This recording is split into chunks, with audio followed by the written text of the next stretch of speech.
రేపటి రోజు ఉదయం మనం చాలా అందమైనటువంటి అర్చనా కార్యక్రమాన్ని నిర్వహణ చేద్దాం.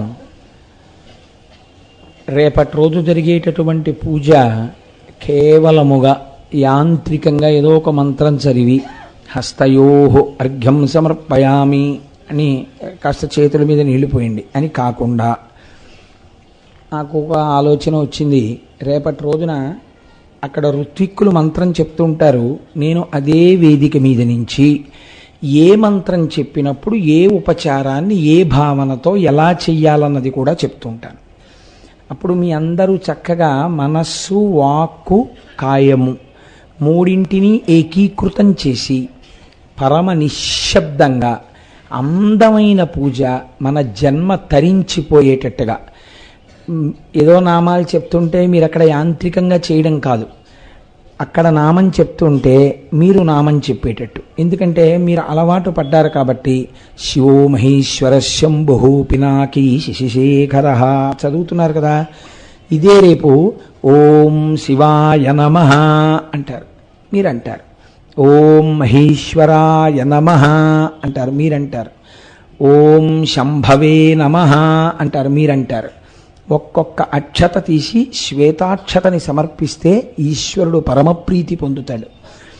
చక్కగా అంతమంది భాగవతులు ఒక దేవాలయ ప్రాంగణంలో కూర్చుని పూజ చేసేటప్పుడు దాని శక్తి శబ్దతరంగముల చేత ద్విగుణీకృతం అవుతుంది. కాబట్టి రేపటి రోజున చాలా అందమైనటువంటి పూజా కార్యక్రమాన్ని అతి తక్కువ సామానుతో ఎంత వైభవోపేతమైన పూజ చేయొచ్చో రేపటి రోజున మనం అనుభవించి ఆనందిద్దాం. దానిలోనే అంతర్గతంగా శివ అని ఒక్కసారి అన్నంత మాత్రం చేత పొంగిపోతే పూజ అంతర్గతంగా రేపొక్క 30 నిమిషాల సేపు మీ అందరూ కూర్చుని చక్కగా శివనామాన్ని రాద్దురు. కానీ మర్చిపోకుండా అందరూ కలం తెచ్చుకోండి. ఎందుకంటే దేవాలయ ప్రాంగణాల్లో సాధారణంగా పెన్స్ ఉండడం అనేటటువంటిది ఉండదు కదా. అప్పుడు పెన్ను లేకపోతే మీరు ఇబ్బంది పడతారు. కాబట్టి పెన్ను తెచ్చుకోండి. పెన్ను, శివకోటి పుస్తకం తీసుకున్న వాళ్ళు పుస్తకం చక్కగా తెచ్చుకుని రండి. దేవాలయ ప్రాంగణంలో కూర్చుని మౌనంగా ఒక్క అరగంట సేపు ఆ శివకోటి రాద్దాం. నేను రాస్తాను మీతో పాటు అరగంట. అయిపోయాక మీ అందరితోటి ఆ మానస పూజ ఎలా చదవాలో రేపు అందరికీ మానస పూజ పుస్తకాలు ఇచ్చి మీ అందరితోటి ఒక్కసారి అది చదవడం నేర్పుతాను. మీరు ఎక్కడ ఉన్నా, ప్రయాణం చేస్తున్నా, లేకపోతే ఇంట్లో పూజ చేసుకోవడానికి తగినంత ఏర్పాటు లేకపోయినా మీ మనస్సు ఆనందాన్ని పొంది ఏ పడక కుర్చీలో పడుకున్నా హాయిగా అది చూసి చదివేసుకోవచ్చు. ఎంత గొప్ప పూజ ఆ మానస పూజ. అటువంటి మానస పూజ రేపటి రోజున మీకు వినిపిస్తాం. దానితో పాటు రేపటి రోజున సుబ్రహ్మణ్య భుజంగ స్తోత్రం కూడా మీకు బహూకరింపబడుతుంది. ఆ సుబ్రహ్మణ్య భుజంగం కూడా తీసుకుందరు. కానీ సమయాన్ని బట్టి సుబ్రహ్మణ్య భుజంగం చదివిస్తాను. ఒకవేళ 3 కార్యక్రమాల వల్ల కాలం అతీతం అయిపోతే అప్పుడు ఊరికే ఏదో వేళంబరంగా చదవకూడదు, చేసేది మనస్ఫూర్తిగా చెయ్యాలి. వేరొక రోజున సుబ్రహ్మణ్య భుజంగం చదివిస్తాను. తీసుకోవడం మాత్రం రేపటి రోజున మీ అందరూ తీసుకుందరు. కానీ ఒక అపురూపమైన మూర్తికి రేపు మీ అందరూ పూజ చేద్దరు. కానీ హరి ఓం. ఇంకా ప్రవచనానికి సంబంధించినంత వరకు ఈనాడు మీకు లింగావిర్భావమును గూర్చి వివరణ చేస్తాను అని చెప్పాను.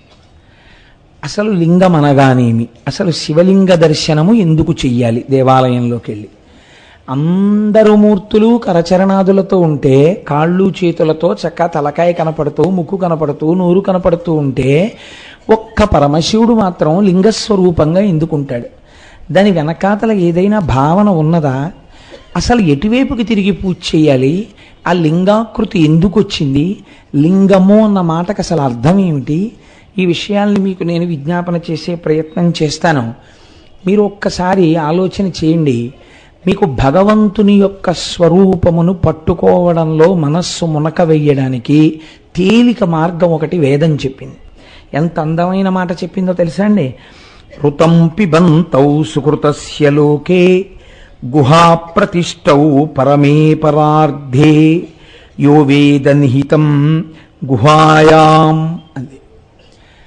ఒక పదార్థం ఒకటి ఉందయ్యా, అది నీ యొక్క మాంసనేత్రములకు గోచరము కాదు, అది కనపడదు. నువ్వు ఇలా చూస్తే నామరూపాలు కనపడతాయి, కానీ ఆ పదార్థం, ఆ పరబ్రహ్మము నీ కంటికి కనపడదు. ఈ కంటి చేత నీవు చూడలేవు. ఈ కంటి చేత చూడబడనటువంటి పరబ్రహ్మము ఉన్నది అని మాత్రం నీకు తెలుస్తోంది. గాలిని మీరు చూస్తున్నారా? గాలిని మీరు ఎప్పుడు చూడలేదు, కానీ గాలి వలన మనం బతుకుతున్నామా లేదా? గాలి వేస్తోంది, గాలి వీస్తోంది అని మనం తెలుసుకుంటున్నామా లేదా? త్వగింద్రియం వల్ల, ఆ స్పర్శేంద్రియం వల్ల. చర్మానికి తగిలితే ఆ గాలి వీస్తోందండి అంటున్నాం కదా. గాలి వెయ్యకపోతే గాలి వీయట్లేదండి, చాలా ఇబ్బందిగా ఉంది, ఒక్క పెట్టేస్తోంది, చెమట పెట్టేస్తోంది అంటాం కదా. అలా భగవంతుడు కేవలము మీకు మాంసనేత్రమునకు కనపడనంత మాత్రం చేత భగవంతుడు లేదని అనరాదు. అలా అంటే ఏమవుతుంది? ఏమంటే మీరు ఉన్నాడు ఉన్నాడు ఉన్నాడు అంటున్నారు, మేము లేవు లేడు లేడు అంటున్నాం. మీరు అనరా మాట. మీరు అలా అనేవాళ్ళు అయితే ఇంత భక్తితో వచ్చి ఇక్కడ కూర్చో. నేను మాట్లాడేది దేని గురించి అంటే, అటువంటి భావన ఏర్పడినటువంటి సంస్కారం ఉంటే నేను చెప్తున్నాను. భగవంతుడు లేడు అన్నారనుకోండి, భగవంతుడు లేడు అనవలసి వస్తే ఈ ప్రకృతిలో అనేకమైనటువంటి విషయాలు జరుగుతున్నాయి. దీనికి ఎవరు కర్త? ఒకరు ఉండాలి కదండి. మీరు చూడండి, ఒక పూల కుండీలో మీరు ఒక మల్లె తీగ వేశారు, దానికి ఒక చిన్న మొగ్గ పట్టింది. మీరు ఆ చిన్న మొగ్గని తీసి రేకులు బలవంతంగా విప్పారు. బలవంతంగా విప్పి ముక్కు దగ్గర పెట్టి వాసన చూడండి, దాని యందు సౌరభం ఉండదు. అంటే మల్లె పువ్వుకు ఉండవలసినటువంటి వాసన దాని యందు ఉండదు. మీరు ఆ మొగ్గను అలాగే ఉంచి మరునాడు ఉదయం కుండీ దగ్గరికి వచ్చి చూడండి, అది ఇంకొంచెం పెరుగుతుంది. పెరగడంలో గమ్మత్తు ఏమిటంటే, దానికున్న రేకుల దగ్గర నుంచి ఆ కింద ఉండేటటువంటి చిన్ని చిన్ని ఈనెల దగ్గర నుంచి అన్నీ సమానంగా పెరుగుతాయి. ఒకానొక నాడు అదొక పెద్ద మల్లె మొగ్గ అవుతుంది. సాయంకాలం అయ్యేటప్పటికీ అది బాగా అరవిరిసి ఉంటుంది. రేకులు ఇలా కింద వరకు విచ్చుకుంటాయి. మీరు ఇప్పుడు దగ్గరకు వెళ్ళి వాసన చూడక్కర్లేదు, మీరు అక్కడికి వెళ్ళి నిలబడినా దాంట్లోంచి మల్లెపువ్వు వాసన వస్తుంది.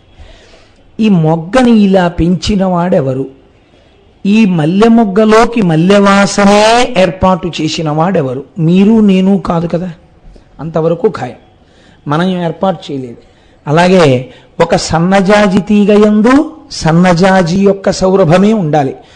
మీరు ఒకే ఒక పెద్ద కుండీ తీసుకుని ఒక మల్లె చెట్టు, ఒక జాజి తీగ, ఒక కుంకుడు చెట్టు, మూడింటిని వేశారనుకోండి, అంటే అంత పెద్ద చెట్టు అవుతుందా అని ఊహకి చూడండి.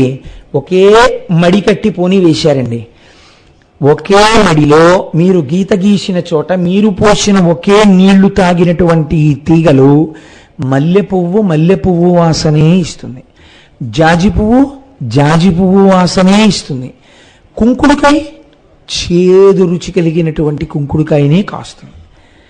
అదే మట్టి కదా, మీరు తెచ్చిపోసిన ఒక మట్టే, మీరు పోస్తున్న ఒక్క నీళ్ళే, మూడు వేసింది మీరే, కానీ అదే మట్టిలోంచి మూడు మొక్కలు మూడు రకాలుగా సౌరభాన్ని కాయని ఇచ్చేటట్టుగా శాసనం చేసిన వాడెవరు? ఎవరో ఉన్నారు కర్త ఇవి పెరగడానికి. ఇలా పెరిగేటట్టుగా చేసినటువంటి కర్త ఒకడున్నాడే, వాడు బ్రహ్మము. ఇప్పుడు ఈ బ్రహ్మం ఎక్కడున్నది అని అడిగారు. అంటే శాస్త్రం అంది, బ్రహ్మం ఎక్కడున్నదని అడక్కు, బ్రహ్మమునే నీవు ఉన్నావు. ఆ బ్రహ్మమునందే నువ్వు ఉన్నావు, నీవే బ్రహ్మమై ఉన్నావు, నీకు తెలియడం లేదంతే. కాబట్టి ఇప్పుడు అంతటా నిండిపోయినటువంటి ఈ పరబ్రహ్మాన్ని చూడడానికి ఈ మాంసనేత్రము సరిపోతుందా? ఈ మాంసనేత్రం మహా చూస్తే ఎక్కడి వరకు చూస్తుందండి? ఇలా తలెత్తి చూస్తే ఆకాశంలో మన భూమి కన్నా కొన్ని వేల రెట్లు పెద్దదైన నక్షత్రాన్ని ఇంత చిన్నదిగా మిణుకుమంటున్నట్టుగా చూపిస్తుంది. అంత మాత్రం చేత నక్షత్రం మిణుకుమంటూ ఇంతే ఉందని మీరు అనుకుంటున్నారా? అది భూమి కన్నా కొన్ని వేల రెట్లు పెద్దది, కానీ చాలా దూరంలో ఉండడంలో మీకు అది మిణుకుమంటున్నట్లుగా కనపడుతోంది. కన్ను చూపించింది సత్యమా? కన్ను చూపించింది సత్యం కాదు. కన్ను చూపించింది సత్యం అయితే మనం ఏమంటాం? సూర్యాస్తమయం అయిపోయిందంటాం. సూర్యుడు అస్తమించాడా? సూర్యుడు అస్తమించలేదు. సూర్యుడికి అభిముఖంగా ఉండకుండా చాటుకి భూమి తిరిగింది. కంటి చేత దర్శనమై చెప్పబడినవి అన్నీ సత్యములు కావు. ఒక చోట దూరంగా కొండ మీద పొగ కనబడింది. అదిగో అక్కడ అగ్నిహోత్రం ఉంది అన్నాడు. దగ్గరకెళ్ళి చూస్తే అది పొగమంచు, చల్లగా ఉంది కొండంతా. నీ కన్ను చూసి చెప్పినది ఏదో అది ప్రమాణము కాదు. ఏది ప్రమాణము? వేదం ప్రమాణం. ప్రమాణమైనటువంటి వేదము యొక్క వాక్కు ఎవరి చేత చెప్పబడిందో వాడే ఈ పరబ్రహ్మమునకంతటికీ కర్త. ఆ కర్తని మీరు చూడాలి అని అనుకున్నారనుకోండి, ఎప్పుడైనా అసలు ఇలా నా చేత మాట్లాడించేవాడు, నేను తిన్నది జీర్ణం చేసేవాడు, జీర్ణం అయిపోగా ఉన్న పిప్పిని బయటికి తోసేవాడు, నాలో నిరంతరం రక్తాన్ని అలా కదుపుతూ ఉండేటటువంటి వాడు, నాలోకి ఊపిరిని తీసేవాడు, నాలోంచి ఊపిరి వదిలేవాడు, ఇన్నిటిని చేసేటటువంటి వాడు ఎక్కడున్నాడో ఒక్కసారి చూద్దామని అనిపించింది అనుకోండి. మీరు జాగ్రత్తగా పట్టుకోండి ఈ విషయాన్ని. శాస్త్రం అంది నీవు చూడలేవు అంది. ముందన్న మాట ఏమిటంటే అది నీకు కుదరదు, నీవు చూడలేవు. ఎందుకు చూడలేవు? నీకు చూడడానికి ఇయ్యబడినటువంటి సాధనము నేత్రము. ఈ నేత్రము కూడా దేని వలన ప్రకాశిస్తోంది? లోపలున్న పరబ్రహ్మము వలన నేత్రం ప్రకాశిస్తోంది. దానికి వెనక్కి తిరిగి లోపలికి చూడడం రాదు, పైకి చూడడం వచ్చు. వెనక నుంచి పడుతున్న ఆత్మ యొక్క శక్తి చేత. ఇప్పుడు ఈ కన్ను ఎలా పట్టగలదు భగవంతుణ్ణి? చూడలేదు. నీకు నామరూపాత్మకమైన జగత్తునొక్కదాన్ని ఈ నేత్రము చూపించగలదు. పటకారని చెయ్యి పట్టుకోగలదు, కానీ చేతిని పటకార ఎప్పుడూ పట్టుకోలేదు. కన్ను ఆత్మచేత ప్రకాశించాలి తప్ప కన్ను ఆత్మని ప్రకాశింపచేయలేదు. కాబట్టి మాంసనేత్రం చూడదు. కాబట్టి చూడగలవా? చూడలేవు. ఏమండి మీరు ఆ మాట అంటే మరి మాకు బెంగగా ఉంది. అయితే ఇంకా అసలు మాకు ఇవన్నీ చేసిన కర్త ఒకడున్నాడు, వాడిని ఒక్కసారి చూడాలంది మాకు. మరి చూడ్డం కుదరదా అంటే శాస్త్రం అంది వాడు ఎలా ఉంటాడో అంతటా నిండిపోయిన వాణ్ణంతటినీ తీసుకొచ్చి వాడి రూపమే ఇక్కడ ఉన్నది అని మీకు అందేటట్టుగా ఈశ్వరుడు నిర్దేశింపబడినాడు దీని యందని మీకు అర్థం అవడానికి మేము ఒక వస్తువుని చూపిస్తాం. అది ఏ పరబ్రహ్మము. దానికే లింగమని పేరు. అక్కడొచ్చింది లింగము అనేటటువంటి మాట. కాబట్టి ఇప్పుడు లింగ దర్శనమునకు ఏది ప్రధానము? ఆర్తి ప్రధానము. ఆర్తి దేని వలన ప్రధానము? విచారణ వలన ప్రధానము. మీకు విచారణ కలగాలి ఎప్పుడో ఒకప్పుడు. కంటికి కనపడుతున్నవన్నీ సత్యాలనుకుని వెళ్ళిపోయాడు అనుకోండి, తప్పేం లేదు, బానే ఉంటుంది. ఈ కంటికి ఏం కనపడుతుంది? నా భార్య కనపడుతుంది. ఈ కంటికి ఏం కనపడుతుంది? నా బిడ్డలు కనపడతారు. ఇవి సత్యాలనుకుని నేను వెళ్ళిపోవడం మొదలెట్టాను అనుకోండి, జీవితంలో 2 ఎండుకట్టెలు నదీ ప్రవాహంలో కలుసుకున్నాయి. కలుసుకున్న 2 కట్టెలు అలా కలిసి ప్రయాణం చెయ్యవుగా. ఏదో ఒక కట్టె విడిపోతుంది, ఆ తర్వాత రెండో కట్టె కూడా విడిపోతుంది. ఏది సత్యమని నువ్వు నమ్మి తిరుగుతున్నావో అది అసత్యమో అది కాలగర్భంలో కలిసిపోతుంది.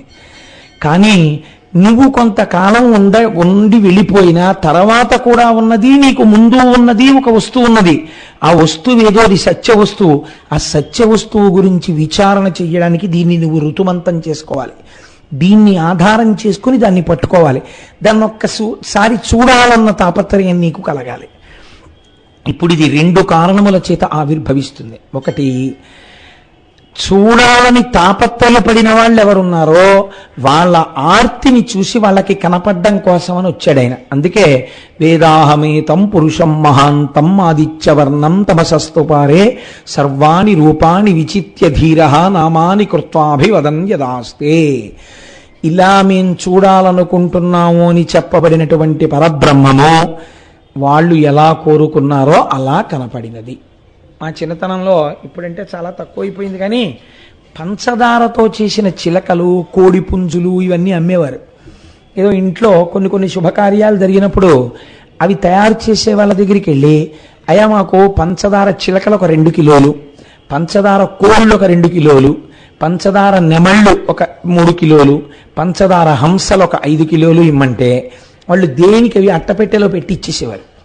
ఇప్పుడు ఇవన్నీ తీసుకొచ్చి పిల్లలు సంతోషిస్తారని ఒక కోడిని, ఒక కుక్కని, ఒక హంసని, ఒక నెమలిని అక్కడ పెట్టి చూపించి, చూసావా ఎలా ఉన్నాయో అన్నాడు.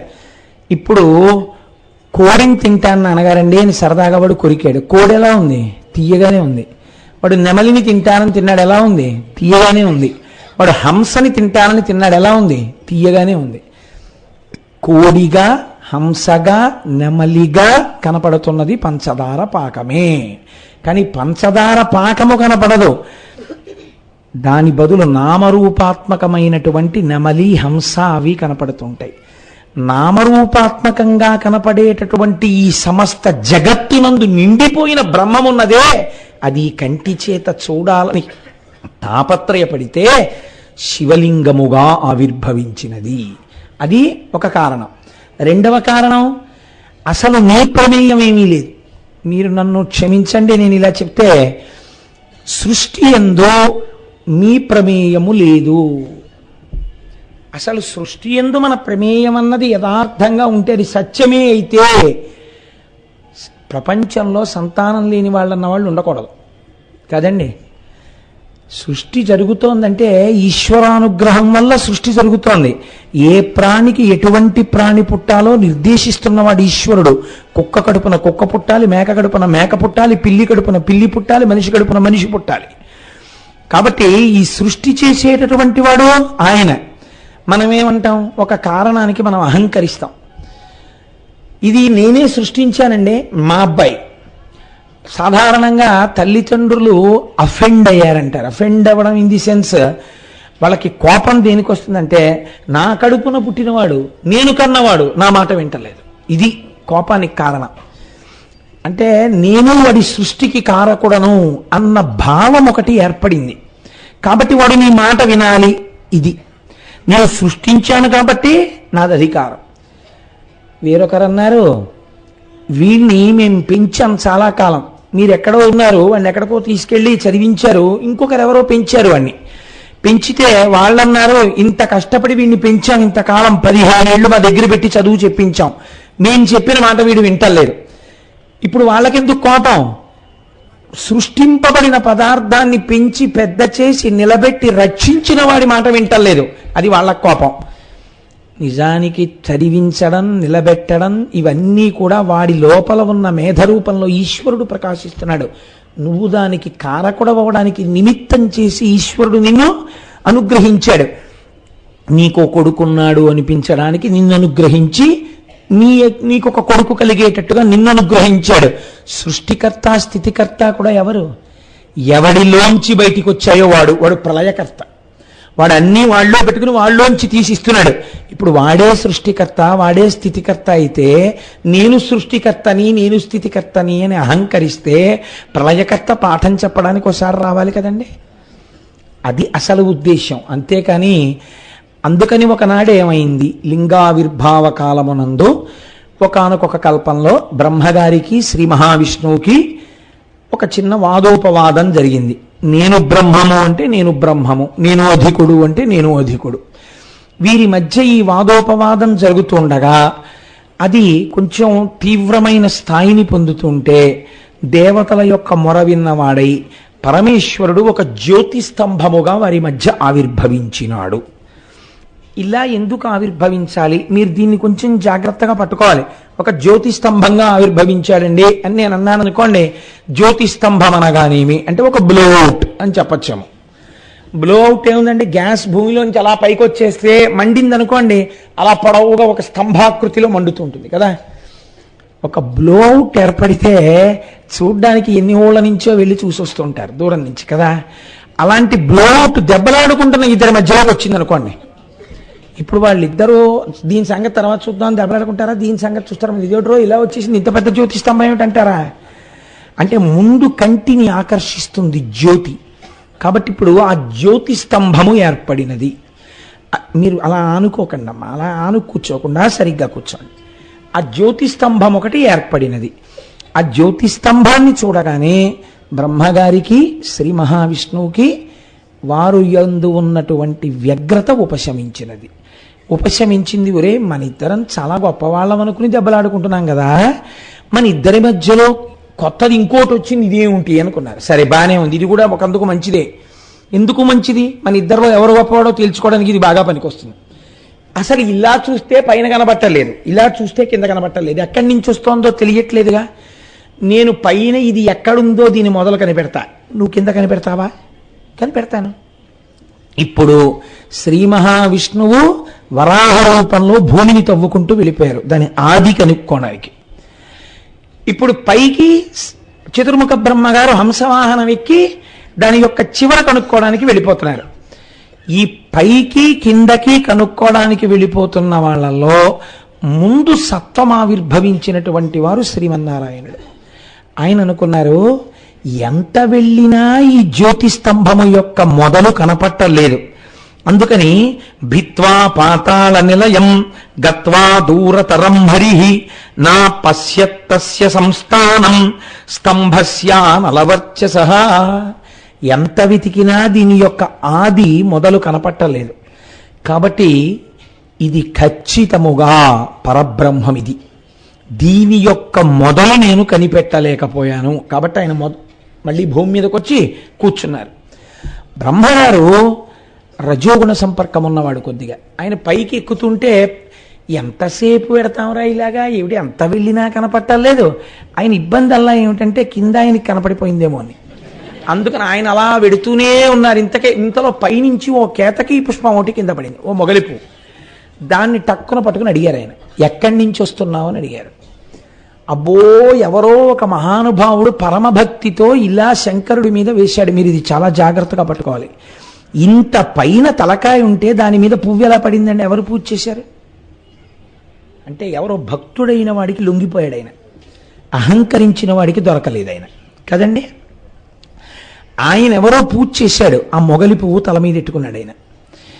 చాలా కాలం తర్వాత మీ ఇద్దరు దెబ్బలాడుకోవడం చూసి అంత పూర్వమే కొన్ని సంవత్సరాల క్రితం ఆయన ఎందుకో సంతోషంగా ఇలా అన్నాడు. అంటే ఆ పైనుంచి నేను కింద పడ్డాను, ఇలా నేను కొన్ని సంవత్సరాల నుంచి పడుతూనే ఉన్నాను ఇలా కిందకి, ఈ ప్రయాణం జరుగుతోంది, మీరెక్కడికి వెళ్తున్నారని అడిగింది. అయ్య బాబోయ్, నువ్వు ఇలా ఎన్నో ఏళ్ల నుంచి పడుతున్నాను అంటున్నావు అంటే ఎప్పటికి కనపడుతుంది నాకు, పోన్లే కానీ ఒక ఉపకారం చేస్తావా అన్నాడు. ఏం కావాలి మీకు అని అడిగింది. అడిగితే ఏమి లేదు, కిందకి వెళ్ళిన తర్వాత శ్రీమన్నారాయణుడు ఉంటారు, నేను ఆ పై భాగాన్ని చూశానని ఆయనకి సాక్ష్యం చెప్తావా అన్నాడు. చెప్పను అంటే చతుర్ముఖ బ్రహ్మగారు సృష్టికర్త, అందుకని చెప్తాను అంది మొగలిపువ్వు. సరే, శివమహాపురాణాంతర్గతం కాదు కానీ ఇతర పురాణాల్లో సమన్వయం ఏమిటంటే అక్కడే ఒక ఆవు కూడా కనపడింది. ఆ ఆవుని నువ్వెందుకు వెళ్ళావంటే పైన అభిషేకం చేసి వస్తున్నాను, నేను ఆ పైనుంచి అప్పటి నుంచో దిగుతున్నాను, నువ్వు కూడా చెప్తావా అని చూశానని చెప్తాను, ముఖంతో అంగీకరించింది. ఇద్దరూ కిందకొచ్చారు. శ్రీ మహావిష్ణువుని ఆయన ముందు అడిగారు, చూసొచ్చారా అని అడిగారు. అబ్బాయి నాకు కనపడలేదు, ఎంత దూరం వెళ్ళినా కనుగొనలేకపోయాను, పైకి వచ్చేసాను అన్నారు. నేను చూసొచ్చాను, ఇదిగో సాక్ష్యాలు, ఈ కేతకీ పుష్పం, ఈ ఆవు. కేతకీ పుష్పం ఆయన చూసొచ్చారని చెప్పింది. ఆవు ముఖంతో అంగీకరించి పృష్ఠభాగమును కదిపి చూడలేదు అని చెప్పింది. ఇప్పుడు నిరాకారముగా జ్యోతిస్తంభముగా ఉన్నటువంటి పరమాత్మ శంకరుడు సాకారమును పొందాడు. సాకారమును పొంది బ్రహ్మదర్శనమైనదని అబద్ధమాడావు బ్రహ్మ, కాబట్టి నీకు నేను కొన్ని శాపవచనములను ఇస్తున్నాను. ఒకటి, నీకు భూమి యందు పూజ లేకుండుగాక, నిన్నెవ్వరూ పూజ చేయరు. కానీ బ్రహ్మస్థానం అని ఒక స్థానం ఉంటుంది. మీరు ఇంట్లో పూజ చేసుకున్నారనుకోండి, బ్రహ్మగారిని పిలిచామంటారు, ఒక మహానుభావుడు వచ్చి ఆ స్థానంలో కూర్చుని పూజ చేయిస్తారు. ఆ పూజ చేయించిన వాడెవరో ఆయన్ని బ్రహ్మగారు అంటారు. మీరు పూజ అయిపోయిన తర్వాత లేచి ఈయనంత బాగా చేయించలేదండి అన్నారనుకోండి, సున్న చుట్టేస్తారు మీరు చేసిన పూజకు ఫలితాన్ని. అది బ్రహ్మస్థానం. ఒకసారి కూర్చోపెట్టాక ఆయన ఏది చేయిస్తే అదే శాస్త్రం, అంతే. కాబట్టి నువ్వు బ్రహ్మస్థానమునందు ఆవాహన పొంది గౌరవింపబడుతుంటావు. రెండవది ఏది అంటే, నువ్వు అబద్ధం చెప్పకుండా శ్రీ మహావిష్ణువు నేను చూడలేకపోయానని చెప్పారు కాబట్టి నాతో సమానంగా ఆయనకి వైభవోపేతంగా పూజలు ఉత్సవాలు ఉంటాయి. ఆ ఉత్సవాలకి ఆధిపత్యం వహిస్తుంటావు. అందుకే బ్రహ్మోత్సవము అని బ్రహ్మగారి రథం ముందు నడుస్తుంది ఉత్సవాలకి. కేతకీ పుష్పం అబద్ధం చెప్పింది కాబట్టి ఈ కేతకీ పుష్పము నా యొక్క పూజ యందు అగకుండుగాక. అది ఎంత సువాసనాభరితమైన మొగలి పువ్వు నా పూజలో ఉపయోగింపబడదు. భగవదార్చనకి ఉపయోగపడని పువ్వు ఎంత అందంగా ఉంటే ఎందుకు, ఎంత సువాసన ఉంటే ఎందుకు. ఇప్పుడు కేతకీ పుష్పం బాధపడింది, అయ్యో నా బ్రతుకు ఇంతేనా, నాకు పూజార్హత లేదా అని. నాయందు పూజింపబడవు కానీ, నాకు పూజింపబడవు కానీ నాకు భక్తులైన వారు నిన్ను తలలో ధరిస్తారు, అందుచేత నా భక్తులు ధరిస్తే నేను ఎక్కువ ప్రీతి పొందుతాను కాబట్టి శివభక్తులైనటువంటి వారు మొగలి పువ్వు ధరించవచ్చు. 2, నాకు పూజ జరిగే చోట ప్రాంగణం మీద మొగలి పువ్వులతో అలంకారం చేస్తే నేను ప్రీతి పొందుతాను, ప్రత్యక్షంగా నాకు పూజ మాత్రం చెయ్యకూడదు. కాబట్టి ఇప్పుడు కేతకీ పుష్పానికి అటువంటి వరం, అటువంటి శాపం రెండింటినీ అనుగ్రహించారు. ఇప్పుడు నేను ఈ మాట మీకు చెప్పి నేను ఒక మాట పూర్తి చెయ్యకపోతే ఒక ప్రమాదము వెంటనే ఏర్పడిపోతుంది. ఏమా ప్రమాదము? ఏమండి, సరస్వతీదేవికి భర్త చతుర్ముఖుడు, 4 ముఖములతో వేదం చెప్పేటటువంటి వాడు, అంతటి మహానుభావుడే. బ్రహ్మగారు శ్రీ మహావిష్ణువు ఇలా దెబ్బలాడుకుంటుంటారా? నిజంగా ఒకవేళ బ్రహ్మగారు పోనీ ఏదో పొరపాటు పడ్డారనుకోండి, శ్రీ మహావిష్ణువు శ్రీమన్నారాయణుడు సాక్షాత్తుగా మహానుభావుడే. ఏ మహానుభావుడి యొక్క అనుగ్రహంతో ఈ లోకాలు నిలబడుతున్నాయో, ఏ శ్రీమన్నారాయణుణ్ణి మనం రామాయణం భాగవతం చెప్పుకున్నప్పుడు సృష్టికర్తగా కూడా చెప్పుకుంటామో, వటపత్రశాయిగా ప్రళయకర్తగా కూడా చెప్తామో, అటువంటి మహానుభావుడు ఇంత లీకితనంగా బ్రహ్మగారితో దెబ్బలాడి మధ్యలో జ్యోతిస్తంభం వస్తే దాన్ని మొదలు కనిపెడతానని ఆయన వరాహ రూపంలో పెడతాడా కిందకి? అసలు ఇదేనా దీని ఉద్దేశ్యం? లేకపోతే ఇంకేమైనా చెప్పాలని అనుకుంటోందా పురాణం? మీరు బాగా ఆలోచించండి. అలా ఏర్పడినటువంటి శివలింగము జ్యోతిస్తంభముగా ఏర్పడినదే మహాశివరాత్రి. దాని పేరు రాత్రి. ఇది మెల్లమెల్లగా లింగాకృతి తగ్గిపోయి కంటి చేత చూడబడదగినటువంటి లింగాకృతిని పొందినటువంటి రూపమే అరుణాచలంలో ఉన్నటువంటి కొండ. ఆ శివుడు నిర్దేశించిన తరువాత పూజ ప్రారంభమైన రోజే మహాశివరాత్రి.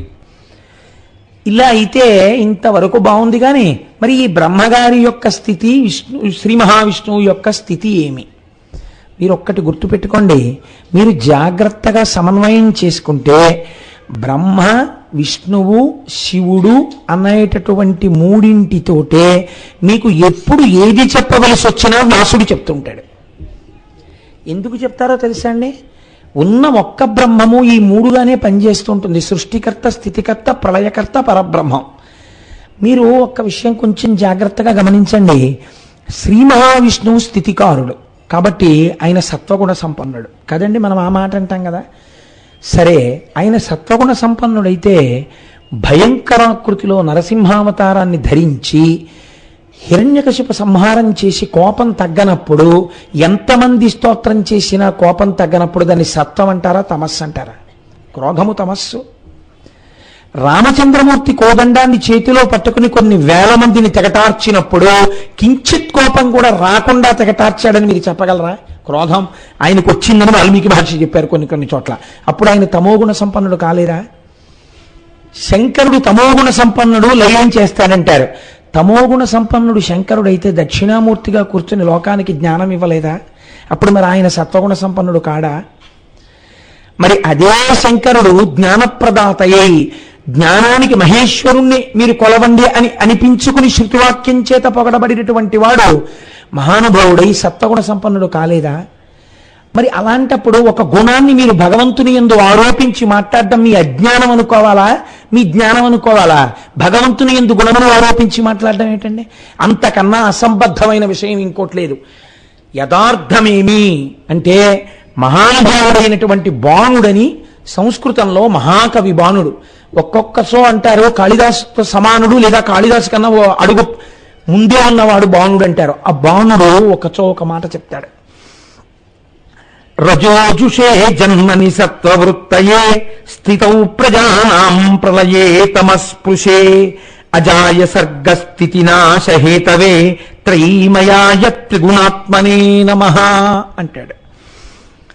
రజోగుణము చేత చతుర్ముఖ బ్రహ్మగారు ప్రకాశిస్తున్నారు, సత్వగుణము చేత శ్రీ మహావిష్ణువు ప్రకాశిస్తున్నారు, తమోగుణము చేత లయకారకుడై రుద్రుడు ప్రకాశిస్తున్నాడు.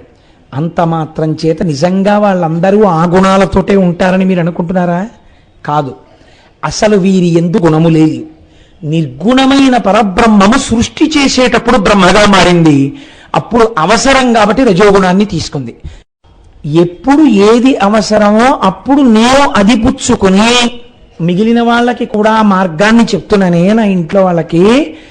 ఒకే పరబ్రహ్మం సృష్టి చేసి, ఒకే పరబ్రహ్మం స్థితి చేసి, ఒకే పరబ్రహ్మం లయ చేస్తే మీరేమంటున్నారు, నేనేమంటున్నాను? ఈ సృష్టి, ఈ స్థితి, ఈ లయ నేనే చేస్తున్నాను అంటున్నాను. నేను చెప్పినా అదే మాట, మీరు చెప్పినా అదే మాట, ఇంకోళ్ళు చెప్పినా అదే మాట, ఎవడు చెప్పినా ఒకటే మాట, వీడు నా కొడుకు. కాబట్టి ఇప్పుడు సృష్టి యందు అహంకారం, స్థితి యందు అహంకారం, ఇవన్నీ రాశి పోసేస్తే మీ అహంకారం తీర్చడానికి వాళ్ళిద్దరూ ఈ కథ నడిపారు. కథ నడిపితే ఏమైంది? ఓరి పిచ్చాడా, అసలు ఇంకో పదార్థం ఉంది, అది చేస్తున్నది. ఆ పదార్థమునకు ఆద్యంతము లేదు, నీకు అసలు తెలియనే తెలియదు, దానికి తుద లేదు, మొదలు లేదు, అది అంతటా వ్యాపించిపోయింది. ఆ వ్యాపించిపోయినది ఇప్పుడు అగ్నిస్తంభంగా దిగింది. ఇప్పుడు అలా దిగితే అది వెలుతుర్లు విసిరింది. ఈ వెలుతుర్లు విసిరితే ఈ వెలుతురులో కళ్ళు కనపడుతున్నాయి. బాణుడు చెప్పిన ఈ శ్లోకాన్ని విని సంతోషించి వెంటనే కాళిదాస మహాకవి ఇలాంటి శ్లోకం ఒకటి చెప్పారు. నిజంగా ఎంత గొప్పగా ఉంటాయో చూడండి. ఏకైవ మూర్తిర్భిభిదే త్రిదాస సామాన్యమేవం ప్రథమం పరత్వం విశోర్హరస్తస్య హరిః కదాచిత్ వేదాస్తయోస్తావపి ధాతురాద్యౌ. ఒకానొక నాడు బ్రహ్మగారు పెద్దవాళ్ళలా కనపడతాడు, విష్ణువు శివుడు ఆయన కన్నా తక్కువలా కనపడతారు. నువ్వు నా కనుబొమల మధ్యలోంచి పుట్టావా రుద్రుడు అంటాడు ఆయన. అమ్మవారు మొన్న నంది కదండి, ఒక వరసలో నువ్వు నాకు మామగారి వయ్యావయ్యా అంది. అంటే అమ్మవారు ఎంత గొప్పగా మాట్లాడిందో చూడండి. ఆ మాట మాట్లాడేటప్పుడు ఒక వరసలో నువ్వు నాకు కొడుకు వయ్యావయ్యా అంది. బ్రహ్మము ఎప్పుడు ఎలా అవసరమో అలా మారుతుంది, అంతేకాని ఉన్నది ఒక్క పదార్థమే. కాబట్టి ఒకనాడు బ్రహ్మగారు ఎక్కువ, ఒకనాడు విష్ణువు ఎక్కువ, ఒకనాడు శివుడు ఎక్కువ. మీరు చూడండి, లోకంలో ఒక పోకడు ఉంటుంది. పిల్లలు ఆడుకుంటుంటారు, ఆడుకుంటున్నప్పుడు అన్ని ఒకేలాంటి సమతలంలో ఉన్న చోట సమానమైన ఎత్తున్నటువంటి స్తంభాలు ఉంటాయి. అలా ఎక్కడుంటాయండి అని మీరు అనుమానపడచ్చు. ఆ పెద్ద డాబా కట్టేసి పిల్లర్స్కి సంబంధించినటువంటి ఇనప ఊచలు పైకి వచ్చి ఉంటే పిల్లలు పరిగెడుతున్నప్పుడు ఆ ఊచల మీద పడిపోతారని ఆ ఊచలకి అరుగుల్లా కట్టేస్తారు. అన్ని సమానంగా కడతారు, వాటి మీద కూర్చుని ఏదో సాయంకాలం మాట్లాడుకోవచ్చు వేసంకాలంలోని. పిల్లలు ఏం చేస్తారంటే అన్ని సమానమైన స్తంభాలే. ఈ స్తంభాలకి మొట్టమొదట ఆడే ఆట ఏమిటంటే, నేను పెద్దాపురంలో నా ఇంట్లో చూసా, అందుకని బాగు స్వానుభవమున చెప్పు చవటలారా. ఈ పిల్లలు ఆ స్తంభాలు ఎక్కి నిలబడి ఎవడికి వాడి ఎలా చూస్తాడంటే, ఒక కోణంలో నేను ఎత్తు స్తంభంలో నిలబడ్డాను అని చూసినప్పుడు నిజంగానే అవతల వాడి ఎక్కిన స్తంభం చిన్నదిలా కనపడుతుంది. మీ దృష్టిలో దోషం. వాడు ఏమంటాడంటే, నేను ఎక్కిన స్తంభం చాలా పెద్దదంటాడు. వెంటనే వాడు ఇలా కిందకి చూసుకుని, నేను ఎక్కిన స్తంభం కూడా చాలా పెద్దది, నీ దానికన్నా నాదే హైట్ ఎక్కువ అంటాడు. ఇలా అందరు పిల్లలు నాది ఎత్తు అంటే నాది ఎత్తు, నాది ఎత్తు అంటే నాది ఎత్తు అంటాడు. ఇల్లు కట్టిన మేనమామ అక్కడే ఉండి ఓ నవ్వు నవ్వుకుంటాడు, ఇవన్నీ ఒకే ఎత్తు, పిల్లలు ఆడుకుంటున్నారంటాడు. పరబ్రహ్మమును ఒక్కొక్క రూపంలో ఉపాసన చేసేవాడికి ఆయా రూపముల యందు అభిమానం ఉంటుంది. ఉన్నప్పుడు వాడంటాడు ఇది ఎక్కువ అంటాడు. కానీ ఇది ఎక్కువ అది తక్కువ అనకూడదు, అన్నీ సమానం. కానీ నాకు ఈ స్తంభం మీద కూర్చోవడం సంతోషం అనాలి. అది పక్వత, అది జ్ఞానం. ఇది కాళిదాస మహాకవి చెప్తున్నాడు. ఒకనాడు బ్రహ్మ అధికుడిలా కనపడి శివ విష్ణువులు తక్కువగా కనపడతారు. వేరొక పురాణమునందు విష్ణు అధికుడై బ్రహ్మ శివుడు తక్కువగా కనపడతారు. రామాయణంలో ఆ శివ ధనస్సుని విష్ణువు విరిచేశారు రామచంద్రమూర్తి. హుం అన్నారు, శివధనస్సు ఆగిపోయింది. అప్పుడు ఎవరు ఎక్కువ? విష్ణువు ఎక్కువ. ఇప్పుడు మీరు రామాయణం పలికి మాలిందండి అంటారా? ఆది కావ్యం మరి ఎందుకు చెప్పుకున్నావు 42 రోజులు తరించడానికి? అలాగే ఒక్కొక్క నాడు వీళ్ళిద్దరూ కాదు, శివుడు ఎక్కువ. ఇప్పుడు నువ్వు తీర్పులు చెప్పడానికి నువ్వు అక్కర్లా, వాళ్ళకన్నా గొప్పవాడు ఏం కాదు. తీర్పు చెప్తే మళ్ళీ కిందకో పైకో వెళ్ళినవాడు నువ్వెందుకు తీర్పు చెప్తావు? జ్యోతిస్తంభం అంటే ఏమిటో తెలుసా అండి? అదే అంతటా ఉన్నది. ఎన్ని దీపాలు వెలుగుతున్నా వెలుగుతున్నది ఒక్క జ్యోతి రూపమే. ఇన్ని రూపాలుగా ఉన్నది ఒక్కటని నువ్వు తెలుసుకోవడం జ్యోతిర్లింగ ఆవిర్భావం. కాబట్టి ఇప్పుడు ఈ అర్ధరాత్రి వెలిగినటువంటి జ్యోతిస్తంభం వెలిగితే రుద్రం దానికి ప్రార్థనా శ్లోకం చెప్పింది. ఆపాతాళ నభస్థలాంత భువన బ్రహ్మాండమా విస్ఫురత్ జ్యోతిస్ఫాటిక లింగమౌళి విలసత్పూర్ణేందు అంతామృతై అస్తోకాప్లుతమేకమీశమనిశం రుద్రాను వాకాంజపం ధ్యాయేత్ ఈప్సిత సిద్ధయే ధ్రువపదం విప్రోభిషించేచ్చివం బ్రహ్మాండ వ్యాప్తదేహ భసిత హిమరుచాభాసమానాభుజంగై కంఠే కాళాహ కపర్దాహ కలిత శిశికలశ్చండ కోదండహస్తాహ అంది. అది పాతాళము నుంచి బ్రహ్మాండములు ఎక్కడ వరకు ఉన్నాయో అక్కడ వరకు అదంతా ఒక పెద్ద జ్యోతి లింగాకృతి. దీని మీద చంద్రుడనబడేటటువంటి అమృతము ఉన్నది. ఈ చంద్రుడు కరిగి అమృతము స్రవించి దాని మీద పడుతోంది. ఆ పడుతున్నటువంటి అమృత స్రావమవుతూ తడుస్తోంది. ఆ తడిసినటువంటి శివలింగం ఎప్పుడు చల్లగా ఉంటుంది. ఆ శివలింగం చల్లగా ఉంటే లోకాలన్నీ చల్లగా ఉంటాయి. అందుకే శివలింగం మీద ధారాపాత్ర కట్టి వదిలేస్తారు. అది చంద్రబింబంతో సమానం. ఎప్పుడు నీళ్లు పడుతూ లింగం చల్లగా ఉంటే మనం చల్లగా ఉన్నామని గుర్తు. కాబట్టి ఇప్పుడు ఆ ఏర్పడినటువంటి జ్యోతి స్తంభము ముందు కంటిని ఆకర్షించింది. అర్ధరాత్రి పుట్టింది. అందుకే మీరు చూడండి, ఎప్పుడు చేస్తున్నాం మనం శివరాత్రి అంటే, ఏమంటే మీ అందరూ రేపు రాత్రి 7 గంటలకి రండి పూజ చేసుకోవడానికి అన్నామా, రేపు ఉదయం రండి పూజ చేసుకోవడానికి అన్నామా? రేపు ఉదయం రండి అన్నాం. అప్పుడు మీరు ఏమనాలి? ఏమండే మీరు ఈ పూజ ఎందుకు చేయిస్తున్నారు? శివరాత్రి కాబట్టి. శివరాత్రి అనగానేమి? రాత్రి పూజ. మరి అటువంటిప్పుడు మీరు రాత్రి చేయించకుండా పొద్దున చేయించడం ఏంటి? మీకు చిత్రం ఏమిటో తెలుసా అండి? మన సంప్రదాయంలో, సనాతన ధర్మంలో అన్ని రాత్రి శబ్దంతో ఉంటాయి. శరణ్ నవరాత్రులు, గణపతి నవరాత్రులు, వసంత నవరాత్రులు, అన్ని రాత్రులే. ఏమిటా రాత్రులు ఏమిటి అంటే, రాత్రులు అనగా చీకటి. చీకటి ఎందు ఏమవుతుంది? దొంగకి తేడా తెలియదు. ఆత్మవస్తువుకి శరీరానికి భేదం తెలియనటువంటి అజ్ఞాన స్థితి చీకటి. ఇప్పుడు ఈ చీకటిలో ఉన్న వస్తువు ఉన్నట్టు తెలియాలంటే ఏది ఉండాలి? నా ఫిక్స్డ్ డిపాజిట్ రిసీట్ తీసుకొచ్చి అక్కడ పెడితే తెలుస్తుంది ఏమిటి? అది దొంగో ఏది పట్టుకొచ్చి పెట్టినా తెలియదు. ఒక దీపం పట్టుకొచ్చి పెట్టాను అనుకోండి, తెలుస్తుంది. దీపం తెలియడానికి ఇంకో దీపం అక్కర్లా, దీపపు కాంతిలో దీపం తెలుస్తుంటుంది. ఇది పరబ్రహ్మం, ఇది జ్యోతిర్లింగం. ఈ జ్యోతిర్లింగ కాంతిలో మీరెవరో మీకు తెలుస్తుంది, మీకు లోకంగా కనపడుతున్నది ఏమిటో మీకు తెలుస్తుంది. ఇప్పుడు రాత్రి అనగా అజ్ఞానం పోవడానికి, శివానుగ్రహానికి మీరేం చేస్తున్నారు? తెల్లవారకట్ట నుంచి పూజ చేస్తున్నారు. అంటే భక్తితో నిలబడుతున్నారు. ఇప్పుడు ఈ భక్తితో నిలబడి రాత్రి ఏం చేస్తారు? జాగరణ చేస్తారు. జాగరణం అనగానేమి? జాగరణం అంటే మీరు ఒకటి గుర్తుపెట్టుకోండి, ఏదో రకంగా నిద్రపోకుండా ఉండుట కాదు. ఏదో ఒక ప్రయత్నం చేత నిద్ర రాకుండా వెర్రికేకలేసుకుంటూనో, డాన్స్ బేబీ డాన్స్ చేసుకుంటూనో, పనికి మాలిన పనులు చేస్తూనో నిద్రపోకుండా నిగ్రహించుకుంటే మీరు పావుని కొట్టట్లేదు, పుట్టని కొడుతున్నారు. దానివలన ప్రయోజనం ఏమిటంటే, ఒక పాప ఫలితం పోయిందేమో, ఎవరినో నిద్రపోకుండా చేసేందుకు మీరు నిద్రపోకుండా ఉన్నారేమో. దాన్ని నిద్రపోకుండా ఉండమని చెప్పలేదు శాస్త్రం, జాగరణ చెయ్యి అంది. మీరు చూడండి, ఓ మాట అంటుంటాం మనం సాధారణంగా, ఏమండి నిన్న రాత్రి పడుకుందాం అనుకుని ఇలా తలుపేద్దామని వెళ్ళానండి. తలుపేద్దామని వెళ్ళేటప్పటికీ ఇంట్లో చిన్న త్రాచుపాం పిల్ల కనపడింది. గబగబా కర్రపట్రా అని వంటింట్లోకి వెళ్ళిపోయింది. ఆ వంటింట్లో వెతికి చూసేటప్పటికీ లటక్కని బెడ్రూమ్లోకి వెళ్ళిపోయింది. రాత్రల్లా జాగరణమేనండి, పాము కనపడలేదు, పొద్దున్న పెరికిందండి అంటాం. అంటే ఇప్పుడు మీరు వెతుకుదాని లేదు, దొరికితే దొరుకుతుంది, లేకపోతే లేదు, ఏమవుతుందని చెప్పి మెల్లిగా కూర్చుని కునుకు తీస్తూ బాసుం పెట్టేసుకుని, వస్తే ఈ పెట్టి తీస్తాను చూడు, ఇక్కడ ఏమైనా ఉంటుందేమో త్రాచుపాం పిల్ల అని బాసుం పెట్టేసుకుని ఎంతసేపు మీరు వెతుకుతానని చెప్పి హాయిగా కూర్చుని పెట్ల వీళ్ళు ఆగుతారా?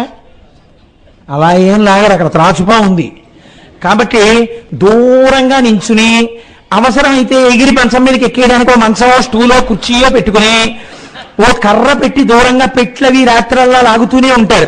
అది ఇక్కడ కనబడుతుంది, ఇంకో దాంట్లో దూరిపోతుంది. ఇక్కడ మీరు వెతగ్గా పిల్ల రైని కేకేస్తుంది, నాన్నగారండి ఈ గదిలోకి వచ్చేసింది అంటుంది. అది మళ్ళీ అక్కడికి వెళ్ళిపోయింది ఇంకో గదిలోకి. జాగరణమనగా ఆవుస్తూనే వెతుకుతూ పరమ అప్రమత్తంగా ఉండుట.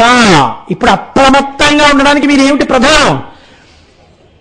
కరెంటు తీసేయడం ఈ రాష్ట్రమునకు లక్షణము. కాబట్టి చీకటి గబాలను ఎప్పుడు తీసేస్తారో, ఉసిరే త్రాచుపాం కాళ్ళెక్కే మీదకి ఎక్కేస్తుంది. ముందే ఛార్జింగ్ లైట్లన్నీ వెలిగించట్టబెట్టు, గబాల చీకటి కరెంటు తీసేశారంటే కుట్టేస్తుంది ఎవరు. కాబట్టి మీరు ఏది మాత్రం ముందు పెట్టుకుంటారు? దీపాలు సిద్ధంగా ఉంచుకుని వెతకడం మొదలెడతారు. దీపాలు సిద్ధంగా పెట్టుకుని వెలిగించడం, పగలంతా దీపాలు వెలిగించడమే మీరు చేసే పూజ. మనస్సుని ఈశ్వరాభిముఖం చేయడం, అందుకు ఉపవాసం. ఉపవసి, ఈశ్వరుడికి దగ్గరగా వెళ్ళారు. అలా వెళ్లకుండా లొల్లి పూజ చేశారనుకోండి మీరు, దానికి అర్థం లేదు. ఎందుకు వెళ్ళావు ఆయన గుళ్ళోకి? ఏం చేశావు? జనం, విపరీతమైన జనం, నువ్వు వాళ్ళతో తోసుకున్నావు. ఒకడినొకడు తోసేశాడు. అక్కడ శివలింగం దగ్గరికి వెళ్ళావు, నమస్కారం. అది ఏమిటో నీకు తెలియదు, నువ్వేమిటో దానికి తెలియదు. దానికి తెలుసు కానీ నీకు తెలియదు. ఓ ఓ నమస్కారం. అక్కడి నుంచి ఆ పత్రంతా తొక్కేయడం, ఆ అభిషేక జలాలన్నీ తొక్కేయడం, బయటికి వచ్చేయడం. వచ్చేసేసి అమ్మాయి అయిపోయింది శివదర్శనం. ఏమిటి నువ్వు చేసింది? దానివల్ల ఏమైనా ప్రయోజనం ఉందా? కాదు. ఉపవాసం అనగా ఇప్పుడు మనం రేపు చేద్దామనుకుంటున్నది ప్రశాంతంగా మనస్సుని ఈశ్వరాభిముఖం చెయ్యడం. అలా చేస్తే జన్మానికి ఒక్క శివరాత్రి చాలంది శాస్త్రం.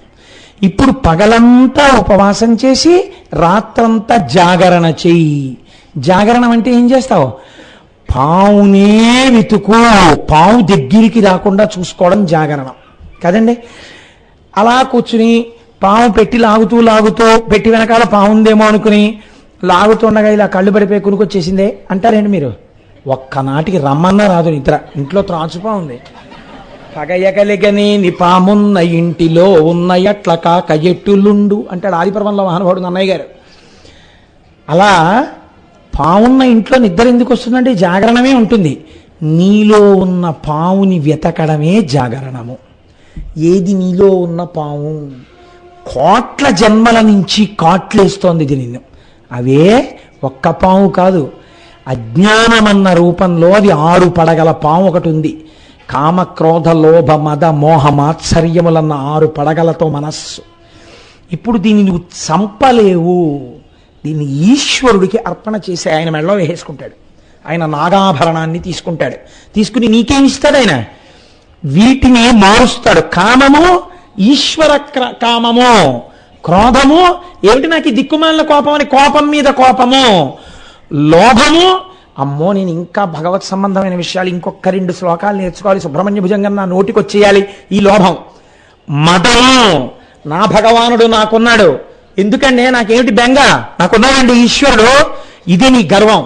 భక్తి చేత కలిగినటువంటి అతిశయం దీన్నిగా మార్చి ఇప్పుడు నీకు ఎటువంటి పావునిస్తున్నాడు? అది పావు కాదు, ఇప్పుడు నీకు ఈ 6 గుణములనేటటువంటి పుష్పాన్ని ఇస్తున్నాడు.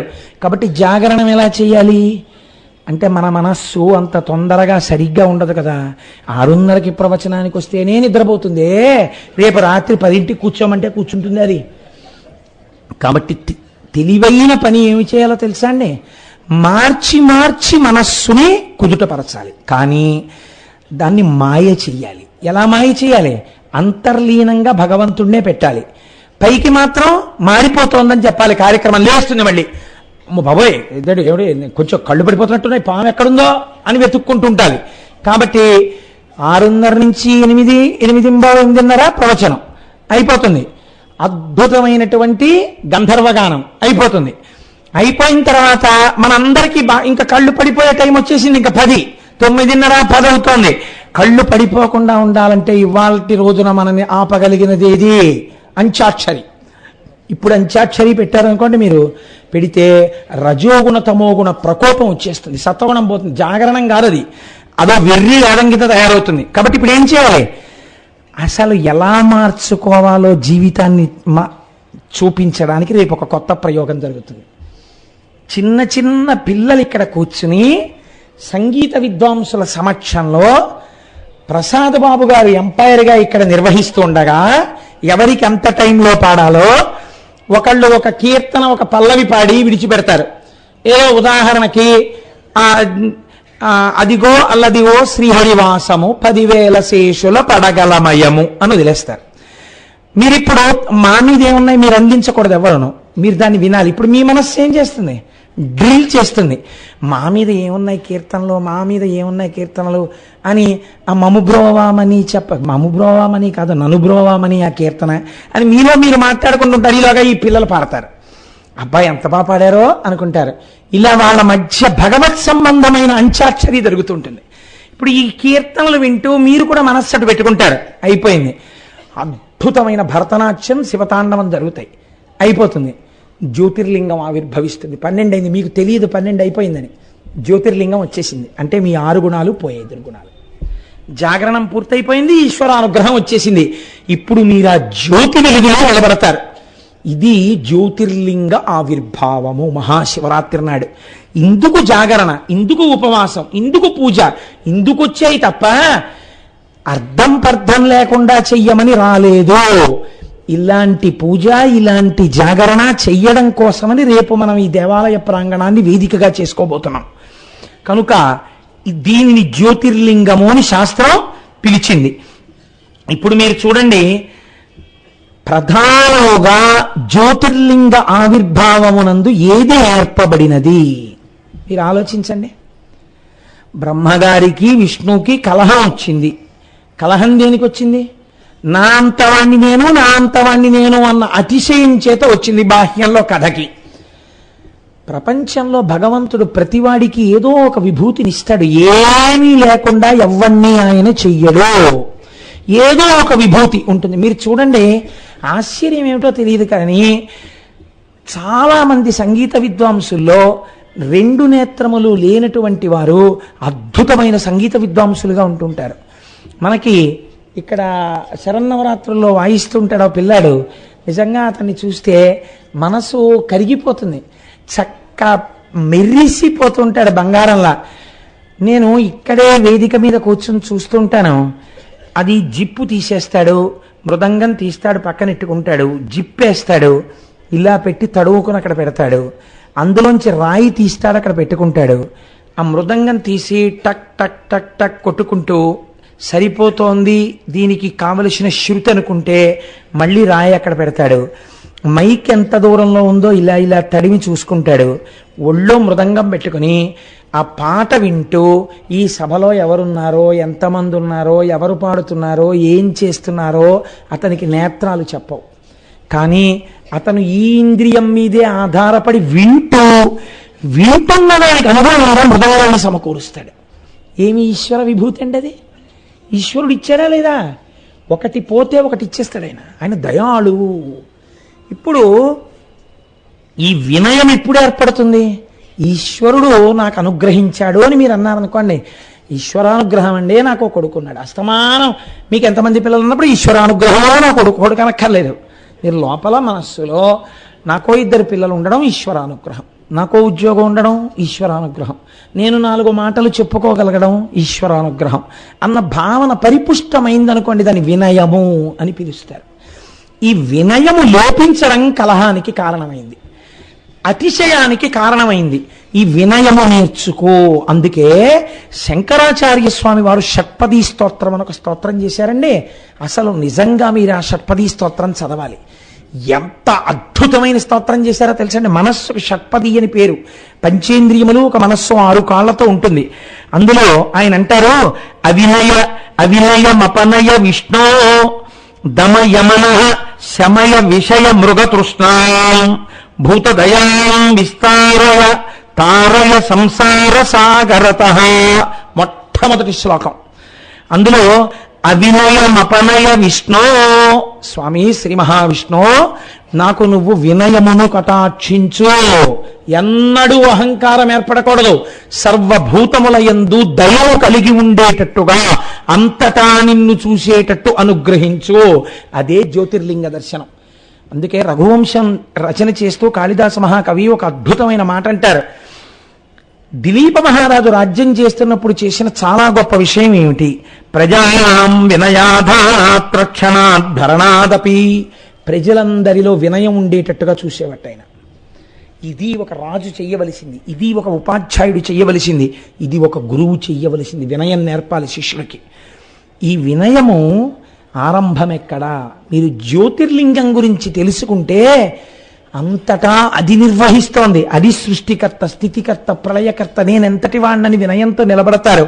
ఈ వినయము మీకు కలగడానికి మహాశివరాత్రి నాటి జ్యోతిర్లింగ దర్శనము, లింగార్చనము ప్రధానమై ఉన్నవి. మీరు చూడండి, ఈ శివలింగమును గురించి కదండి మనం మాట్లాడుకుంటున్నది. ఈ లింగమునకు ఒక విశేషం ఉంది. లోకంలో అన్ని లింగములు ఒక్కలా ఉండవు. మొట్టమొదట అన్నిటికన్నా చాలా గొప్పదైనటువంటి లింగాన్ని స్వయంభూ లింగము అని పిలుస్తారు. స్వయంభూ అంటే ఒకళ్ళు ప్రతిష్ఠ చేయరు, తనంత తాను వెలుస్తుంది. శ్రీశైలాది క్షేత్రములు. 2 దివ్యలింగములు అంటే దేవతలు ప్రతిష్ఠ చేసినవి. కుమారస్వామి ప్రతిష్ఠ చేసినటువంటి కుమారారామన్ సామర్లకోట అలాంటివి. మానుషలింగములు మనుష్యులు ప్రతిష్ఠ చేసినవి. ఆర్షలింగములు మహర్షులు ప్రతిష్ఠ చేసినవి. రాక్షసలింగములు రాక్షసులు ప్రతిష్ఠ చేసినవి. దైవిక లింగములు వాటంతట అవిగా ఏర్పడతాయి. దైవిక లింగాలు ఇలా ఎలా ఏర్పడతాయని మీకు అనుమానం రావచ్చు. మీలో కొంతమంది అరకు వ్యాలీ వెళ్ళుంటారు. అరకు వ్యాలీ వెళ్ళినప్పుడు బుర్రా కేవ్స్ అని తీసుకెళ్తారు. ఆ బుర్రా కేవ్స్ లో ఒక చిత్రం ఉంటుంది. పైనుంచి నీటి బిందువులు కింద పడతాయి. కొండ తొలిచి లోపలికి గుహ ఉంటుంది. ఆ కొండ ఉపరితలం ఎక్కడో పైన ఉంటుంది. అలా ఎలా పడతాయో పైనుంచి నీటి బిందువు కింద పడుతుంది. పడేటప్పుడు అది ఒకే చోట బయలుదేరి ఒకే చోట పడుతుంటుంది. ఆ బిందువు, ఆ నీటి బిందువు టక్ టక్ టక్ అని పడినప్పుడల్లా అక్కడ ఉన్న భూమి ఇలా ఇలా ఇలా పైకి లేస్తూ శివలింగంగా మారిపోయి, ఆఖరికి చిత్రం ఏంటంటే ఈ లింగం ఇలా పెరిగి వెళ్ళి ఎక్కడ నుంచి నీటి చుక్కలు పడుతున్నాయో దాన్ని తాకి ఇంకా నీరు పడకుండా ఆపేస్తుంది. మర్రి చెట్టు ఊడలా పెరిగిపోతుంది. దీన్ని దైవిక లింగములు అంటారు. మీరు బుర్రా గుహల్లో చూడొచ్చు. కాబట్టి ఇవి దైవిక లింగములు. బాణలింగములను ఉంటాయి. అవి నర్మదా నదీ ప్రవాహము యొక్క ఒరిపిడి చేత ఏర్పడతాయి. వాటిని బాణలింగములు అని పెడతారు. మనం ఈ లింగము ఏదైతే ఉందో ఆ లింగము మీరు బాగా గుర్తుపెట్టుకోండి. మీరు ఈ కంటి చేత చూడలేని సృష్టికర్త, స్థితికర్త, ప్రళయకర్త ఆ ఈశ్వరుడే. అందుకే మన వాళ్ళు ఏం చెప్పారంటే తప్పకుండా దేవాలయ దర్శనం అలవాటు చేసుకో అని ఎందుకు చెప్తారో తెలుసండి. మీరు ఒక భావన చెయ్యాలి. నేను ఎక్కడ నుంచి వచ్చానో వెనక్కి వెళ్ళారనుకోండి, ఎప్పుడో మీరు అమ్మ కడుపులో పడుకున్నారు. అక్కడ వరకు మీకు తెలుసు, ఎందుకంటే అమ్మ కడుపులోంచి వచ్చారు కాబట్టి అమ్మ కడుపులో పడుకున్నారు. అమ్మ కడుపులోకి నేను నేను నేనన్నప్పుడల్లా నేను కోటేశ్వరరావు అని ఒక భావన ఉంటుంది కదా. ఇది అమ్మ కడుపులోకి ఎక్కడి నుంచి వచ్చింది. అంతకు ముందు కూడా ఎక్కడి నుంచి వచ్చి ఉండాలి కదా. ఎక్కడి నుంచి వచ్చి ఉంటుంది అంటే అంతకు ముందు కూడా నేను ఎక్కడో ఉన్నాను, ఏదో ఉపాధిలో ఉన్నాను. ఆ ఉపాధి వదిలి ఈ ఉపాధిలోకి వచ్చాను. ఆ ఉపాధిలోంచి ఈ ఉపాధిలోకి పెట్టిన వాడు ఎవరో ఉండాలి కదా పెట్టడానికి. వాడు కదా మళ్ళీ బయటికి తోశాడు. వాడే కదా మళ్ళీ ఈ ఉపాధిలోంచి తీసి ఇంకో ఉపాధిలోకి పంపుతున్నాడు. వాడు ఎవడా సృష్టికర్త? వాడు పుట్టిన తర్వాత నేను ఇంత ఉండేవాడిని కదా. నన్ను సమానంగా 6 అడుగుల మనిషిని చేసిన వాడెవరు? వాడు స్థితికర్త. మళ్ళీ ఇందులో ఉన్న పంచభూతాల్ని బ్రహ్మాండంలోకి కలిపి నన్ను మళ్ళీ ఇంకో దాంట్లో ప్రవేశపెట్టడమో తనలో కలుపుకోవడమో చేస్తాడు కదా. ఎవడా ప్రళయకర్త? వాణ్ణి ఒకసారి చూడకపోతే కృతజ్ఞం అయిపోతోంది కదా. ఆ రోజు ఎందుకు పనికి రాకుండా పోతోంది? ఆ రోజుకి కన్ను తెరిచినప్పుడు సృష్టి, ఆ రోజంతా తిరిగినప్పుడు స్థితి, నిద్రపోయినప్పుడు లయ. ఒక రోజులో సృష్టి స్థితి లయలు ఉన్నాయి. ఈ 3 చేస్తున్నవాడు ఎవరు? వాడిని ఒకసారి చూసొద్దామని మీకు అనిపించద్దు? పనికి మాలిన వాళ్ళందరినీ చూస్తున్నారే మీరు. వీడిని చూసొద్దామని మీకు ఆర్తి కలిగితే మీరు గుళ్ళోకి వెళ్ళాలి. వాడు అక్కడే ఉంటాడు, ఇంకెక్కడా ఉంటాడు. వాడు రైతు బజార్లో కనపడ్డాడు. వాడు మీకు ఆలయంలోనే కనపడతాడు. నా మాటలో అయితే నేను శివపురాణం చెప్తున్నాను, శివాలయం అయినా విష్ణువాలయం అయినా కనపడతాడు. మీకు శ్రీమన్నారాయణుడు గానైనా వాడే, శివుడి గానైనా వాడే. నేను ఆ భేదం పాటించలేను, ఎందుకంటే నేను శంకరాచార్యులు వారిని నమ్మి ఉన్నాను కాబట్టి నేను అలాంటి భేదం నేను చెప్పలేను. ఏ దేవాలయానికి వెళ్ళినా వాడే ఆ రూపంలో ఉన్నాడు. కాబట్టి ఇప్పుడు అటువంటి స్వరూపాన్ని మీరు చూస్తే మీకు ఎవరో సృష్టికర్తయో స్థితికర్తయో ప్రళయకర్తయో తెలుస్తోంది. అదే ఒక గుర్తుగా చూసినప్పుడు లింగమై కనపడుతోంది. ఇప్పుడు ఈ లింగము రూపమున్నదా రూపము లేనిదా? రూపమున్నది రూపము లేనిది. కాళ్ళు చేతులులో కళ్ళు ముక్కులో, కాబట్టి ఇది రూపమున్నది కాదు. రూపం లేదా? మీ కంటికి కనపడుతోంది, ఏదో కనపడుతోంది కాబట్టి రూపమున్నది. కాబట్టి దీన్ని అరూపరూపి. అలాంటి దాని యందు మనస్సు నిలబెట్టి ఉపాసన చేస్తున్నాడు కాబట్టి కరచరణాదులతో ఉన్న మూర్తి ఉపాసన కన్నా లింగోపాసన ఒక మెట్టు పైన ఉంటుంది ఉపాసనలో. దీని నుంచి దానికి ఎదుగుతారు, ఎదిగి లింగోపాసనం వైపు కెడతారు. అందుకే మహాభారతంలో దీని మీద కొన్ని ఘట్టాలు ఉన్నాయి. లింగోపాసన చేసినటువంటి వాడిని కరచరణాదులతో కూడిన వాడి ఉపాసన భంగపరచలేదు. ఒక మెట్టు పైన ఉంటాడు అంతే కదండి. ఓ బిఏ చదువుకున్నవాడి కన్నా ఓ ఎంఏ చదువుకున్నవాడు ఎక్కువ ఉంటాడు. అయితే శాస్త్ర ప్రయోజనం ఏంటంటే అందరూ అలా పెరగాలనే, అంతేకాని ఎవరిని ఎక్కడ ఉండిపోమ్మనో దానిలో దోషాలు పట్టమనో విమర్శలు చేసుకోమనో శాస్త్రం చెప్పట్లేదు. కనుక ఇప్పుడు అది లింగము, ఆ లింగ రూపాన్ని దర్శిస్తున్నారు. ఈ లింగమే సాకారం అవుతుంది. ఇప్పుడు ఈ లింగము సాకారమైందనుకోండి, పార్వతీ పరమేశ్వరులుగా కనపడతారు. ఇక్కడ మీరు ఒక విషయాన్ని చాలా జాగ్రత్తగా మనస్సులో పట్టుకుని వినండి. రేపటి రోజున మీకు ఒక అపురూపమైనటువంటి మూర్తిని ఇస్తారు పూజ చేసుకునేటప్పుడు. ఆ మూర్తి ఎలా ఉంటుందో తెలుసా అండి? పంచసామ్యములు కలిగినటువంటి మూర్తిగా ఉంటుంది. పంచసామ్యములు కలిగినటువంటి మూర్తి అంటే ఒక మంచం ఒకటి వేసి ఉంటుంది. ఆ మంచానికి ఆగ్నేయమునందు చతుర్ముఖ బ్రహ్మగారు కోడలో ఉంటారు. అదే మంచానికి నైరుతి దిశయందు శ్రీ మహావిష్ణువు ఒక కోడుగా ఉంటారు. వాయవ్య దిశయందు రుద్రుడు కోడుగా ఉంటాడు. ఈశాన్య దిక్కునందు మహేశ్వరుడు కోడుగా ఉంటాడు. ఇలా తల కనపడుతూ పర్యంకంగా అంటే పైన ఉండేటటువంటి బెడ్గా సదాశివుడు ఉంటాడు. దాని మీద ఇద్దరు కూర్చుని ఉంటారు. ఇద్దరు ఎర్రగా ఉంటారు. ఇద్దరికీ 4 చేతులే ఉంటాయి. ఇద్దరి మొహాలు గుండ్రంగా ఉంటాయి. ఇద్దరు ఒకే ఆయుధాలు పట్టుకుంటారు. ఇద్దరి పేర్లు ఒక్కలా ఉంటాయి. ఈయన శివ అయితే ఆవిడ శివా, ఈయన హంస ఆవిడ హంసి, ఈయన భైరవ ఆవిడ భైరవి, ఆయన సమయ ఆవిడ సమయి. ఇద్దరి యందు ఏ తేడా ఉండదు. ఆయన ఎడమ తొడ మీద ఈవిడ కూర్చుంటుంది. అంటే సృష్టికర్త, స్థితికర్త, ప్రళయకర్త, సృష్టి స్థితి ప్రళయములే కాకుండా లయములే కాకుండా తిరోధాన అనుగ్రహములని ఇంకో 2 చేస్తారు. ఈ తిరోధానం అంటే మీరు ఎక్కడి నుంచి వచ్చారో మీకు తెలియకుండా చేయడం, తెరడ్డం పెట్టేయడం. దీన్ని తిరోధానం అంటారు. అజ్ఞానం. ఆవిడే అనుగ్రహిస్తే తెరపైకి ఎత్తేస్తుంది. ఎక్కడి నుంచి వచ్చారో చెప్పేస్తుంది. కాబట్టి ఇప్పుడు పరబ్రహ్మంలో కలిపేస్తాడు. ఇలా కలిపేయడాన్ని అనుగ్రహం అంటారు. ఇది ఆ పర్యంకం సదాశివుడు చేస్తాడు. ఇలా చేసేటటువంటి 5 చేసేవాళ్ళు ఎవరున్నారో సృష్టికర్త, స్థితికర్త, ప్రళయకర్త, అనుగ్రహకర్త, తిరోధానకర్త అయినటువంటి ఈ ఐదు చేసేటటువంటి వాళ్ళు, అమ్మా అలా పిల్లవాడి నోరు అవి ముయ్యకండమ్మా, తప్పువాడి చిన్నవాడు, వాడికి ఏం తెలుసు పాపం సభ గురించి, వాడికి శివలింగం గురించి ఏమర్థం అవుతుంది, మీరు వాడిని తీసుకుని కొంచెం దూరంగా వెళ్ళండి తల్లి, మీరు అలా సభలో కూర్చుంటే ఇబ్బంది, మీరు దూరంగా వెళ్ళండి, నేను అలాంటివి సహించాను, మీరు దూరంగా వెళ్ళండి, అలా కూర్చోవద్దు, దూరంగా కూర్చుని వినండి, మీకు అర్థం అవుతుంది. అంతే తప్ప పిల్లాడిని నోరు మూయడం, వాడు అరుస్తూ ఉండడం ఇవి నేను అంగీకరించాను. మీరు పిల్లవాడిని తీసుకుని పక్కకు పెడతారా, నేను మంగళాశాసనం చెప్పేయాలా? మీరు పక్కకు వెళ్ళండి. అంతేగాని పిల్లవాడు, వాడు చంటివాడు, వాడికి ఏం తెలియదు, వాడి నోరు నొక్కేయడం ఏమిటి? కనుక సృష్టి, స్థితి, లయ, తిరోధాన, అనుగ్రహము అనబడేటటువంటి 5 చేసేవాళ్ళు ఎవరున్నారో వాళ్ళని కామేశ్వర, కామేశ్వరి అంటే వాళ్ళు లోకమునందు మొట్టమొదట ఈ సృష్టినంతటినీ చెయ్యడం కోసమని ఆవిర్భవించినటువంటి మూర్తులు. అవి 2 ఎర్రగానే ఉంటారు. పంచసామ్యములు అంటారు. ఈ పంచసామ్యములు చాలా చిత్రమైనటువంటి సామ్యంతో ఉంటారు. వాళ్ళని మీరు వేరు చేసి చెప్పలేరు. పేర్లు సమానం, రూపము ఎరుపు, ఇద్దరివి 4 చేతులు, ఇద్దరికి 3 కళ్ళు, ఇద్దరికి చంద్రరేఖ, అదే చంద్రమౌళీశ్వర ఆరాధనం. అన్ని కోర్కెలు తిరుగుతాయి మహాశివరాత్రి నాడు ఆ పూజ చేస్తే. నివాసము ఇద్దరికీ రేవు, ఇద్దరికీ మణిద్వీపం, ఇద్దరికీ శ్రీచక్రం, ఇద్దరికీ కైలాసం. ఇద్దరు చేసే పనులు పంచకృత్యాలు: సృష్టి, స్థితి, లయము, తిరోధానము, అనుగ్రహము. ఇద్దరి ఆశీర్వచనము ఒక్కటే. అందరూ చిట్ట చివరికి ఈశ్వరుల్లోకి చేరాలి. అందరు బిడ్డలు సంతోషంగా ఇహమునందు ఉండాలి. ఇది ఇద్దరి యొక్క ఆశీర్వచనం. ఇద్దరి యొక్క ఈ సమాన లక్షణాలని పంచసామ్యములని పిలుస్తారు. ఈ పంచసామ్యములు కలిగినటువంటి మూర్తులను కామేశ్వర, కామేశ్వరి అని పిలుస్తాం. ఈ మహాకామేశ్వర, కామేశ్వరి మూర్తులనే చాలా అరుదుగా దొరుకుతుంది. ఈ మూర్తులనే రేపు మీకు పూజకిస్తారు. ఇదే ఇందులోకి ఆదిశంకరాచార్యుల వారిని కూడా ఈ పక్కకొచ్చేటట్టుగా ఏర్పాటు చేశారు.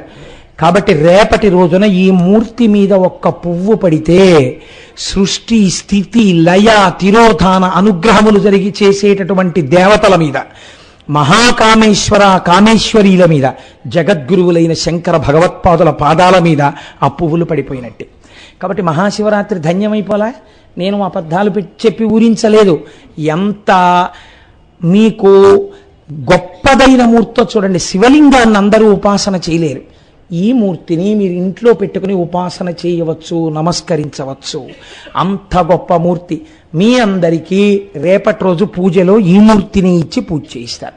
ఏమమ్మా అంటే రేపు మీరు చూసినప్పుడు మళ్ళీ ఏమిటండి ఇవి అని మీరు కంగారు పడక్కర్లేదు. లింగాన్ని సాకారం చేస్తే, కంటితో చూసేటట్టు చూస్తే ఇదిగో ఇలా అవుతారు. చూసారా, ఇద్దరి ముఖాలు గుండ్రం, ఇద్దరి చేతులు, ఇద్దరికి 4 చేతులు. మీరు చాలా జాగ్రత్తగా చూడాలి. ఇటు పక్కన ఆయన విల్లు పట్టుకున్న దోచెయ్యి, మిగిలినటువంటివి పంచబాణాలు. అలాగే దాన్ని దట్ విచ్ గోడ్స్ అంకుశం పక్కన ఉన్నటువంటిది శూలం. అలాగే అమ్మవారు కూడా అవే. ఆయన ఎడమ తొడ మీద పర్యంకం సదాశివుడు, బ్రహ్మ విష్ణు మహేశ్వరులు రుద్రుడు, ఇవి పక్కన శంకర భగవత్పాదులు. ఇది ఈ సమస్త సృష్టికి హేతువై మొట్టమొదట పైకి లేచినటువంటి సాకారమూర్తులు. లింగారాధనమును సాకారం చేస్తే ఇది అవుతుంది. ఇటువంటి సాకారమూర్తినే మీ అందరూ రేపు ఉదయం చక్కగా కూర్చుని నామాలు చెప్తూ, ఏమ్మా రేపు మీరు చూద్దురుగాని తల్లి మీ అందరికీ పూజలు ఇస్తాను. ఏమ్మా